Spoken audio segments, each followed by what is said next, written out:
లేనోళ్ళకి మాకు పింఛన్ ఇచ్చి మమ్మల్ని పోషిస్తున్నాడు. ఇంకోటి, ఈ పార్టీ ఎవరి సొత్తు కాదు, ఇది మన సొంత సొత్తు. మనం జగన్ రావాలి, జగన్ గెలవాలి, మళ్ళీ మమ్మల్ని పరిపాలించాలి. అది మనకు కావాలి. ఇళ్ళు లేని వాళ్ళకి, మాలాటోళ్ళకి ఇంత స్థలం ఇచ్చి మమ్మల్ని ఆదరించాలి. అది మాకు కావాల్సింది. అన్న గెలవాలి, పాలించాలి. అది మా కోరిక. జగన్మోహన్ రెడ్డికి ఇల్లు ఇచ్చాడా? జగన్మోహన్ రెడ్డికి ఇల్లు ఇచ్చాడా? ఇవ్వాలి, అది అడగాలి. అది దానికోసమే నేను వచ్చాను ఇంత దూరం. నేను తక్కిలపాడు నుంచి వచ్చా. ఏంది, నాకు ఇల్లు కావాలి, నాకు ఎవరు లేరు, గుండె జబ్బు ఉంది నాకు.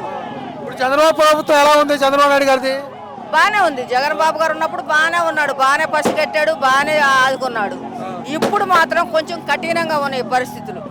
చంద్రబాబు నాయుడు ముఖ్యమంత్రి ఉంటే కఠినంగా ఉంది, కొంచెం కఠినంగా ఉంది. ఏంటంటే ఇప్పుడు మనం ఏదైనా ఆఫీస్కి వెళ్ళా చేసినా ఇవాళ కాదు రేపు, రేపు కాదు ఎల్లుండా అని అంటున్నారు.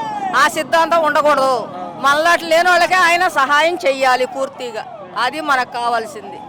అది మేము కోరుకునేది. జగన్ అన్న రావాలి అంతే. ఇది ఎవరి సొత్తు కాదు, ఎవరి సొంతమో కాదు. ఈ ఓటు మన హక్కు, మన సొంతం, మన ఇష్టం. ఎవరికన్నా వేసుకుంటాం, గెలిపించుకుంటాం. కానీ జగన్ అన్నకు ఓటు వెయ్యాలి అందరూ. అది నా కోరిక.